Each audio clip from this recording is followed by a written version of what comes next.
মূলত গত ৩ তারিখ তাঁতীবাজারে একটি শুটিং ইনসিডেন্ট হয়। শুটিং ইনসিডেন্ট পরবর্তী ডিবি তার যথারীতি যেভাবে ছায়া তদন্ত করে, ছায়া তদন্তের অংশ হিসাবে আমরা ছায়া তদন্তের কার্যক্রম শুরু করি। তা পরবর্তীতে যেহেতু এটি পরিচিতদের মধ্যেই সংগঠিত হয়েছে এবং আসামির নাম, ঠিকানা এগুলো আমাদের খুঁজে বের করতে তেমন সমস্যা হয়নি এবং থানায় একটি মামলা হয়। মামলার এজাহারের কপি আমরা সংগ্রহ করে আমাদের কার্যক্রম অব্যাহত রাখি এবং আসামির নাম, ঠিকানা জানতে পারার কারণে তার সংশ্লিষ্ট যে মোবাইল নাম্বার সেটিও আমরা সংগ্রহ করতে সক্ষম হই এবং সেক্ষেত্রে ডিবির কয়েকটি আভিযানিক দল কয়েকটি জায়গায় অভিযান পরিচালনা করে। তার মধ্যে একটি জায়গা হচ্ছে আপনার যাত্রাবাড়িতে অভিযান পরিচালনা করে প্রথমে সাইমন নামে একজনকে গ্রেফতার করতে সক্ষম হয় এবং তার স্বীকারোক্তি মূলে যে এই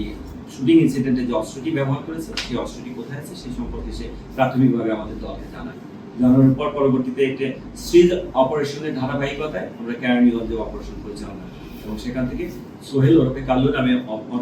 অপর আরেকজন হেতার নামে আসামিকে আমরা গ্রেফতার করতে সক্ষম হই এবং তার হেফাজত থেকে আমরা এই শুটিং ইনসিডেন্টে যে ব্যবহৃত অস্ত্র সেই অস্ত্রটি উদ্ধার করতে সক্ষম হই। অস্ত্র উদ্ধার পরবর্তী আমরা যেটা দেখি যে গতানুগতিক যে অস্ত্রগুলো সাধারণত অপরাধীরা ব্যবহার করে থাকে, এটি তার একটি ব্যতিক্রম ধর্মীয় অস্ত্র এবং অস্ত্রটি একটি ইউনিক অস্ত্র, যে অস্ত্রটি দেখতে একেবারে হুবহু কলমের মতো, যেটা বিভিন্ন জায়গায় পেন গান হিসাবে পরিচিত। তাই পেন গান হিসাবে পরিচিত এটি আমাদের কাছেও মনে হলো যে অপরাধীরা এই ধরনের অস্ত্র ব্যবহারের ঘটনা ইতোপূর্বে তেমন সংগঠিত হয়নি এবং আমাদের কাছে এই ধরনের কোনো অভিযোগ বা এই মামলা আমরা ইতোপূর্বে পাইনি। এটির পিছনে আমাদের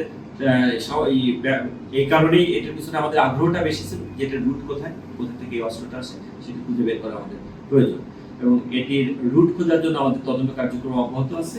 কি ঘটনায় এই শুটিং ইনসিডেন্টটি হয়েছে সেই ঘটনা সংক্রান্ত আমাদের তদন্ত কার্যক্রম অব্যাহত আছে। আমরা এটির রুট খুঁজে মূলত কোথা থেকে আসে, কিভাবে আসে এবং এটির ইলিগাল ট্রেডটা কারা করে এই বিষয়টার উপর আমরা নজর দিচ্ছি এবং আমরা এই বিষয়টার তদন্ত সাপেক্ষে আমরা বের করে এটার সাথে যে সংশ্লিষ্ট থাকবো তাদেরকে আমরা আইনের আওতায় আনার বিষয়ে আগ্রহী রয়েছে।